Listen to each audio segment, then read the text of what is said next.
नमस्कार। अथ माघ मास कथा 12वां अध्याय आरंभ। विष्णु दूत ने आगे कहा, हे विकुंडल, एकादशी का व्रत भी मोक्षदायक है। वर्ष की सभी एकादशियां समान रूप से पुण्य प्रदायक हैं और सभी एकादशियों का व्रत करने वालों को इस लोक में सभी सुख और अंत में मोक्ष प्राप्त होता है। यहाँ तक कि वर्ष में मात्र एक एकादशी व्रत का भी विधि पूर्वक पालन करने वाला निश्चित रूप से यम यातना तथा यम पाश से मुक्त हो जाता है। एकादशी का व्रत जिस प्रकार पापनाशी है, वैसा पापनाशी व्रत तीनों लोकों में कोई अन्य नहीं है। एकादशी के दिन जो मनुष्य व्रत न करके इस विष्णु दिवस की उपेक्षा करता है, उसकी काया पाप मुक्त नहीं हो सकती। यह एकादशी व्रत समस्त भोगों, सुलक्षणा पत्नी, योग्य पुत्र, धन धान्य, आरोग्य तथा यश देने वाला है। दैहिक और दैविक पापों का नाश करने वाला एकादशी व्रत दोनों लोकों में सुख की कामना करने वालों को अवश्य ही करना चाहिए।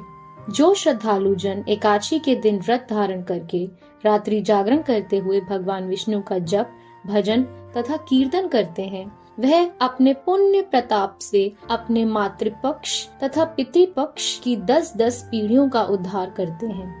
भगवान विष्णु के दूत ने आगे कहा, समस्त एकादशी व्रतों को करने तथा माघ स्नान करने का सभी वर्णों और धर्मों के स्त्री पुरुषों को समान रूप से अधिकार है। इनमें आयु, आश्रम, लिंग और वर्ण संबंधी कोई भेद नहीं है। एकादशी व्रतों को धारण करने वाले तथा माघ स्नान करने वाले सभी मनुष्य पाप मुक्त होकर मुक्ति प्राप्त करते हैं। अतएव समस्त धर्म प्रेमियों को माघ स्नान, एकादशियों का व्रत एवं भगवान विष्णु की पूजा आराधना अवश्य करनी चाहिए।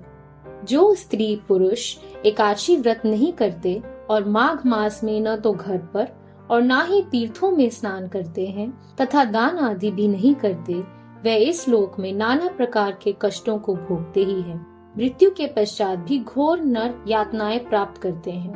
ऐसे मनुष्यों के इहलोक तथा परलोक दोनों ही नष्ट हो जाते हैं। प्रत्येक व्यक्ति को चाहिए कि व्रत, स्नान, ध्यान, दान तथा धर्म का अवश्य ही पालन करे। स्वर्ग, सुख और ऐश्वर्य की कामना करने वालों को चाहिए कि वे अन्न, वस्त्र, द्रव्य, स्वर्ण, भूमि, फल, पुष्प, तिल, गुड़ आदि का अवश्य दान करें। दान न करने से परलोक में कुछ भी प्राप्त नहीं होता है। अतः प्रत्येक व्यक्ति को अपनी श्रद्धा और सामर्थ्य के अनुसार अवश्य ही दान करना चाहिए। हे वैश्यवर, निर्धन मनुष्य बड़े दान नहीं कर सकते, किंतु फिर भी उन्हें अपनी सीमित साधनों में से ही अन्न, जल इत्यादि का दान अवश्य करना चाहिए। यदि दरिद्रतावश, अभाव या फिर अन्य किसी कारण से दान करने को कोई भी वस्तु उपलब्ध नहीं हो, तो याचक का स्वागत मीठे वचनों से करना चाहिए। जो व्यक्ति दान करने की शक्ति और समर्थ होने पर भी कृपणता के वशीभूत होकर दान नहीं करते, और ऐसे व्यक्ति जो कुपात्रों को दान दे देते हैं, नाना प्रकार के कष्टों को भोगते हैं तथा शंकाओं और चिंताओं से ग्रसित रहकर सदैव अशांत बने रहते हैं। अंत में विष्णु दूत ने कहा, हे वैश्यवर, तुम मुझसे अब अपनी किसी शंका का समाधान चाहते हो अथवा और क्या सुनना चाहते हो, स्पष्ट रूप से कहो। इति श्री पद्म पुराणे माघ महात्म 12वां अध्याय संपूर्ण। श्री विष्णु भगवान की जय। धन्यवाद।